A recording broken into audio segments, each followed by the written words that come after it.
So ఈ 26 years కి marriage ఏంటి బ్రో? 27 years అంత అంటే ఇండస్ట్రీలో మనం చూస్తే అందరూ 30+ కంప్లీట్ ఇంకా సక్సెస్ చూసేసిన తర్వాత చేసుకుందాం అనుకుంటారు. మ్యారేజ్ అనేది ఒక ఏజ్ వచ్చిన తర్వాత, అంటే ఆబ్వియస్ గా ఒక లీగల్ ఏజ్, ఒక మెచ్యూరిటీ రావాలి. దాని తర్వాత మ్యారేజ్ అనేది మనం కరెక్ట్ వ్యక్తి దొరికితే మనం మ్యారేజ్ చేసుకుంటాం. అది దానికి ఏజ్ అనేది ఒక జస్ట్ నంబర్ అంతే అని నేను నమ్ముతాను. మ్యారేజ్ అనేది యూ కెన్ డూ ఇట్ 21కి చేసుకోవచ్చు, లేకపోతే 41కి చేసుకోవచ్చు, 51 చేసుకోవచ్చు, 31 చేసుకుని ఇష్టం ఎప్పుడైనా చేసుకోవచ్చు. బట్ ఏంటంటే కరెక్ట్ పర్సన్ దొరకాలి. మనని అర్థం చేసుకుని మనం కూడా వాళ్ళని అర్థం చేసుకునేటువంటి మనుషులు దొరికితే ఖచ్చితంగా there is no age, correct time, correct age ఉండదు అనుకుంటాను నేను మ్యారేజ్కి. 2014 నుంచి పరిచయం కదా? 2014 అనుకుంటా. పడ్డానండి ప్రేమలో. మరి తినే కరెక్ట్ నా లైఫ్కి అనే పాయింట్ ఎందుకు వచ్చింది? తినే కరెక్ట్ అనే పాయింట్ ఎందుకు వచ్చిందంటే she was there for me, అంతే. అంటే మా రిలేషన్షిప్ బేసిక్గా ఫ్రెండ్షిప్లా మొదలైంది. So we use to be friends first and we started talking to each other. And నాకు తెలియకుండానే నాకు తన బెస్ట్ ఫ్రెండ్ అయిపోయింది. నేను అన్నీ షేర్ చేసుకున్నా తనకు అన్నీ తెలుసు నా గురించి. So she knows everything about me, she knows everything about my past, everything that I'm planning to do. I shared with her my plans, I shared with her. నేను తనతో అన్నీ షేర్ చేసుకోగలిగాను. అండ్ తను కూడా వైస్ వర్సా, తన pain, తన family, తను ఏం face చేసిందో తన లైఫ్లో అవన్నీ నాతో షేర్ చేసుకుంది. And we became very close friends. And after that మా ఇద్దరి మధ్యన ఎక్కువ మాటలు కానీ, డేట్లు కానీ, లేకపోతే బయటికి వెళ్ళాలి కానీ, సినిమాలు థియేటర్కి వెళ్ళాలి కానీ, షికార్కి వెళ్ళాలి లేవు. సో అది ఎలా ఉండిందంటే తన మైండ్లో ఫిక్స్ అయిపోయింది నాతోనే షీ వాంట్స్ టు ట్రావెల్ అని. సో నన్ను అదే అడిగింది, నువ్వు కూడా అది ఫిక్స్ అయితే మనం ఇంకా డైరెక్ట్ పెళ్లి చేసుకుందామని అడిగింది. సో నేను ఇంకా ఐ వాజ్ లైక్ డన్. మా చెల్లికి కూడా పరిచయం ఉండింది వితిక. ఫస్ట్ మా చెల్లికే పరిచయము. సో అలా మా చెల్లి నుంచి మా మమ్మీతో మాట్లాడి, మా డాడీతో మాట్లాడి నాకు భయంకరంగా అంటే నేను బాగా కనెక్ట్ అయిపోయిన థింగ్ ఏంటంటే, నేను ఒకసారి మేము ఇంకా అప్పటికి రిలేషన్ అంటే వీ వర్ జస్ట్ టాకింగ్, అప్పుడే మా రిలేషన్ స్టార్ట్ అయింది. అయిన తర్వాత నేను యూఎస్లో ఉన్నాను. లాస్ వేగస్కి వెళ్ళినాము న్యూ ఇయర్కి, 31st December న్యూ ఇయర్కో బర్త్డే, నాకు ఎగ్జాక్ట్ గుర్తు రావట్లేదు, బట్ న్యూ ఇయర్కి అనుకుంటా. లాస్ వేగస్ వెళ్ళాం నేను, మా మమ్మీ, మా డాడీ అండ్ మా చెల్లి. వెళ్ళి ఇంక అక్కడ సెలబ్రేట్ చేసుకుందాం అంటే తను ఇక్కడి నుంచి నన్ను సర్ప్రైజ్ చేసి యూఎస్కి వచ్చేసింది న్యూ ఇయర్కి. నాకు గుర్తులేదు, న్యూ ఇయర్కి వచ్చింది. నాకు అసలు ఫ్యూజ్ అవుట్, ఎందుకంటే నా లైఫ్లో ఎవరు అలాంటి సర్ప్రైజ్ నాకు చేయలేదు. సో అది నాకు భయంకరంగా నచ్చింది. అండ్ ఈ సర్ప్రైజ్లే కాదు, తనతో ఉంటే నాకు ఎవ్రీడే ఒక సర్ప్రైజ్ లా ఉంటుంది, ఈ రోజు వరకు కూడా. So that is what she's full of surprises and she's చాలా కైండ్ హార్టెడ్ వ్యక్తి, చాలా పెద్ద మనసున్న పర్సన్ వితిక.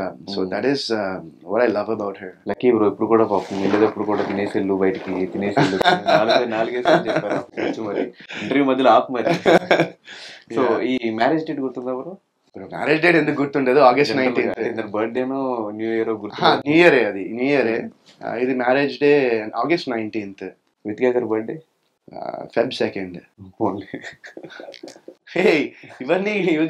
ఇవి మర్చిపోతూ ఉంటారు కదా. అంటే మాది పెళ్లి కూడా ఎట్లా అంటే August 18th మొదలు పెడితే 19th కంప్లీట్ అయింది. అదేంటి? నైట్ అయింది. నైట్ అయింది. నైట్ నుంచి ఇంకా నెక్స్ట్ డే వరకు జరిగింది అనమాట. సో నేను అప్పుడప్పుడు 18th అంట, 19th అంట, బట్ 19th అయితే ప్రాసెస్ మొత్తం అయింది కాబట్టి 19th. ఆ మధ్యలో ఒకటి గొడవలైంది, తను సూసైడ్ అటెంప్ట్ చేసింది, ఇవంతా అది గొడవలు ఏం కాదు. నేను అదే అంటున్నా, అందరూ అదే అడుగుతున్నారు. ఇది నేను దీని గురించి చెప్పి అన్ని ఇంటర్వ్యూల్లో నాకు అసలు ఇంకా చెప్పాలని కూడా లేదు.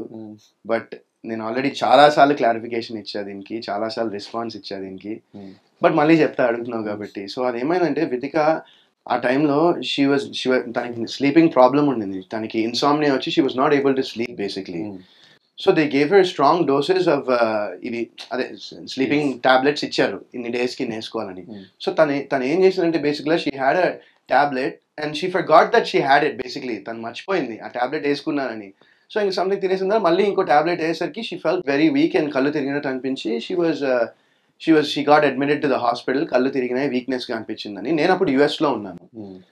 సో ఇక నేను వెంటనే వచ్చేయాలని, ఏంటి అసలు ఏం జరిగింది అని వెంటనే వచ్చేద్దాం అనుకుంటే she was like, no I'm fine, I'm in the hospital, ఇలా నాకు కొంచెం లో బీపీ అయిపోయింది, కళ్ళు తిరిగినట్టు అనిపించింది అని చెప్పి ఇమీడియట్గా అది గేవ్ సలైన్ వేశారు, వచ్చేసింది. దాన్ని అందరూ పట్టుకుని ఇంకా ఏదో గొడవలు అయిపోయినాయి, ఏదో అయిపోయింది, ఇంకా థంబ్నెయిల్స్ అన్నీ వేస్తారు కదా కొంతమంది, అలా వేసేసి ఇంకా దాన్ని కొంచెం ఏదో ట్రై చేశారు. బట్ ఇది జరిగింది. జనరల్ గా మీ ఇద్దరికి వేటి గొడవలు అయితే ఫస్ట్ ఎవరు సారీ చెప్తారు? నేనే చెప్తాను. యా, డెఫినెట్ గా. ఏ వాటికి గొడవలు అవుతూ ఉంటాయి ఎక్కువ? అన్నిటికీ ఏం చెప్తాను, హౌస్ లో కూడా మాకు అలగడము, మళ్ళీ చిన్న చిన్న వాటికి గొడవ అవుతాయి. తను ఏదో అంటే నేను ఏదో అంటాము, లేకపోతే తను పాపం వండుతుంది ఎలా ఉందంటే మనం ఏమో తక్కువని చెప్పేస్తాను, అది కొంచెం ఉప్పు ఎక్కువైందేమో అని, ఇలాంటివి అంటే మళ్ళీ ఫీల్ తర్వాత మళ్ళీ మనమే సారీ అలా కాదనో. ఎందుకంటే ఏదైనా ఒక డిష్ చేయాలంటే చాలా ఎఫర్ట్ అండ్ చాలా టైం పడుతుంది. సో అది ఖచ్చితంగా ఎవరికైనా వండి తిన్న తర్వాత కొంచెం ఇది ఎక్కువైందో అది తక్కువైందో అంటే ఎవరికైనా, ఎస్పెషల్లీ కుక్ చేసిన వాళ్ళకి ఉంటుంది కదా, ఇంత ఎఫర్ట్ ఇంత టైం పెట్టి నేను చేశానని.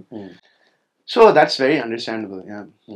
అలాగే నాకు బాధ అనిపించింది, నాకు సోహెల్ చెప్పాడు ఈ మ్యాటర్, మిస్క్యారేజ్ 2 times అని చెప్పేసి.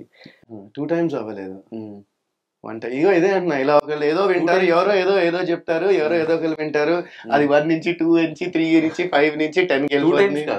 లేదు లేదు, ఓకే. అంటే నాకు తెలిసి కాదు, మరి సోహెల్కి మరి ఎలా తెలుసో తెలియదు. నేను రాంగ్ అన్నా, నాకు 2 అని చెప్పినట్టు ఒకసారి అట్లా అయింది. సో ఫాదర్ అయ్యాము అని తెలిసిన వెంటనే ఇట్లా మిస్క్యారేజ్ అయినప్పుడు ఆ రియాక్షన్ ఎలా ఉండింది బ్రో? ఆ టైంలో ఫీల్ ఎలా అనిపించింది? అంటే ఆ ఫీల్ ఎలా అనిపించింది అంటే, ఎవరికైనా బాధ అనిపిస్తుంది కదా అలా జరిగితే. ఇప్పుడు అంటే I think she was maybe 1-2 months or something pregnant and miscarriage అయింది. సో ఎవరికైనా ఆబ్వియస్గా బాధ అనిపిస్తుంది కదా, అరే పాపం ఇట్లా అయింది ఏంటా అని. అండ్ తన మీద కూడా ఒక చిన్న అరే ఓకేనా కాదా ఏంటి అనే ఒక ఫీలింగ్ ఉంటుంది కదా, ఆబ్వియస్గా అట్లా అయితే ఎవరికైనా డెఫినెట్గా బాధ అనిపించింది. బట్ అది చాలా మంచి మూమెంట్ కపుల్కి. దాని నుంచి ఎలా బయటకు వచ్చారు? వితిక గారిని ఎలా బయటకు తీసుకొచ్చారు? యా, ఇంకా ఇప్పుడు నాకేంటంటే నాకన్నా ఎక్కువ పెయిన్ తనకే ఉంటుంది కదా, షీ ఫేస్ దట్ పెయిన్. కాబట్టి ఇది డెఫినెట్గా తను కూడా బాధపడింది. అండ్ ఆబ్వియస్గా it take some time to, ఆబ్వియస్గా ఎవరికైనా కొంచెం టైం పడుతుంది కదా బయటికి రావడానికి దాని నుంచి. సో అలానే జరిగింది, it took some time. And ఆబ్వియస్గా లైఫ్లో ఏదైనా టైం అనేది ఇట్స్ ద హీలింగ్ పాయింట్. అది టైం అనేది ఏదైనా ఏ నొప్పినైనా హీల్ చేస్తుంది. సో నెక్స్ట్ ఎప్పుడు ప్లాన్ చేస్తున్నారు మరి? ఏమో చూద్దాం, ప్లాన్ చేసినప్పుడే చెప్తాను, మీకే తెలుస్తుంది కదా ప్లాన్ చేశాక. వితికని చూస్తే తెలిసిపోతుంది. సో ఈ సినిమా మీద మంచి హోప్స్తో ఉన్నారు కాబట్టి, ఈ cinema first day first show ఎక్కడ చూస్తున్నారు, ఎవరితో చూస్తున్నారు? ఈ cinema first day first show మా టీంతోనే చూస్తాను, ఖచ్చితంగా మా టీంతోనే చూస్తాను first day first show. And మా వైఫ్తో మేమందరం కలిసి చూద్దాం అనుకుంటున్నాం. ఇంకా ఏ థియేటర్ ఏంటో అనేది నేను నెక్స్ట్ షేర్ చేస్తాను మొత్తం అంతా. Really looking forward to the release. And అందరూ ఈ సినిమా చూడాలి. అండ్ ఐమ్ షూర్ ఈ సినిమా ఖచ్చితంగా అందరికి నచ్చుతుందని నేను చాలా బలంగా అయితే నమ్ముతున్నాను. సో అండ్ ఇప్పుడు ప్రెసెంట్ మీకున్న క్లోజ్ ఫ్రెండ్స్ ఎవరు? మీ క్లోజ్ సర్కిల్ ఉన్న ఫ్రెండ్స్? నా క్లోజ్ సర్కిల్ బయట వాళ్ళే కొంతమంది ఉంటారు. యా. మీ సీజన్లో ఇప్పటికీ టచ్లో ఉన్నవాళ్ళు? వితిక టచ్లో ఉండాల్సిందే, తను కాకుండా టచ్లో అంటే అంత ఫ్రీక్వెంట్గా ఎవరితో టచ్లో లేను. రాహుల్ కానీ అంటే అప్పుడప్పుడు మాట్లాడుకుంటాం. అంటే ఎవరు నాకు డైలీ ఫోన్ చేసో లేకపోతే ఇప్పుడు నువ్వు సోహెల్ అంత బెస్ట్ ఫ్రెండ్స్ కదా, అలాంటి బెస్ట్ ఫ్రెండ్ నాకు మా వైఫే.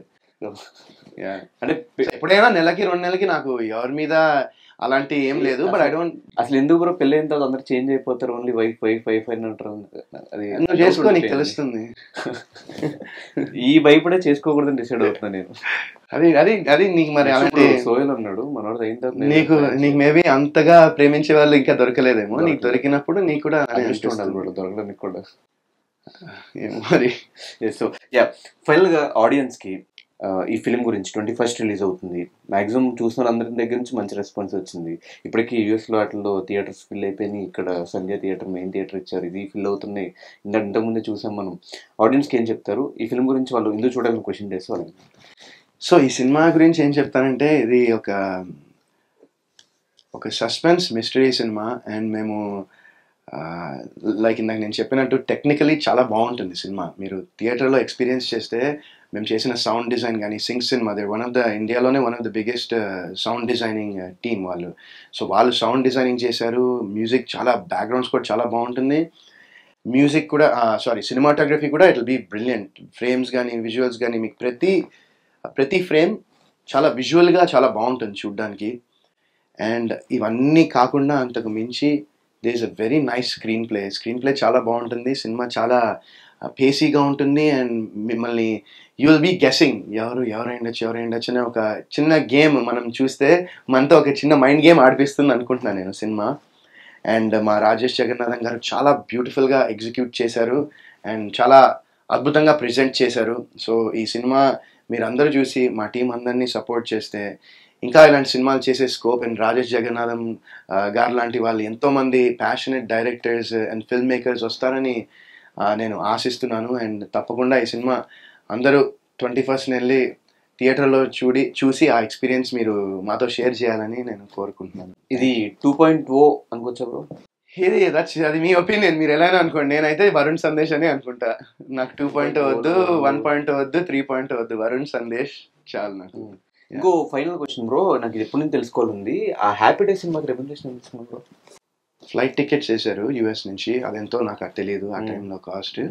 అండ్ సినిమా రిలీజ్ అయిన తర్వాత 1 lakh ఇచ్చారు అనుకుంటా. ఓకే. ఈ సక్సెస్ ఏంటో కొత్త బంగారు లోకానికి ఎంత? కొత్త బంగారు లోకంకి నాకు ఎగ్జాక్ట్గా గుర్తులేదు. అంటే అప్పుడు టీమ్ అండ్ హ్యాపీ డేస్కి నాకు తెలుసు కాబట్టి, దాని తర్వాత ఇంక మిగతా అవన్నీ ఎగ్జాక్ట్లీ ఎంతెంత ఏ సినిమాకి నెంబర్స్ వచ్చాయి కూడా నాకు తెలియదు. అండ్ ఇన్ని సంవత్సరాలు ఇక్కడ హైదరాబాద్లో తెలుగు స్టేట్స్లో ఉండి ఇంకా స్టిల్ యుఎస్ సిటిజన్గా ఎందుకున్నావు? నేను యుఎస్ సిటిజన్ కాదు, ఇక్కడ నాకు మన ఆధార్ కార్డు ఉంది. నాకు ఇక్కడ కూడా ఉంది. అక్కడ కూడా ఉంది. నాకు పర్సన్ ఆఫ్ ఇండియన్ ఆరిజిన్ అని ఒక కార్డు ఉంది. సో దట్స్ లైక్ అది ఒక ఆల్మోస్ట్ ఒక డ్యూయల్ సిటిజన్షిప్ లానే అనుకోవచ్చు. Okay, but not exactly, but similarly. అది కూడా రెండు కళ్ళు లాగానే US and Hyderabad. Half life అక్కడ ఉన్నా, హాఫ్ లైఫ్ ఇక్కడ ఉన్నా కదా. సో 17 years అక్కడ, 17 years ఇక్కడ.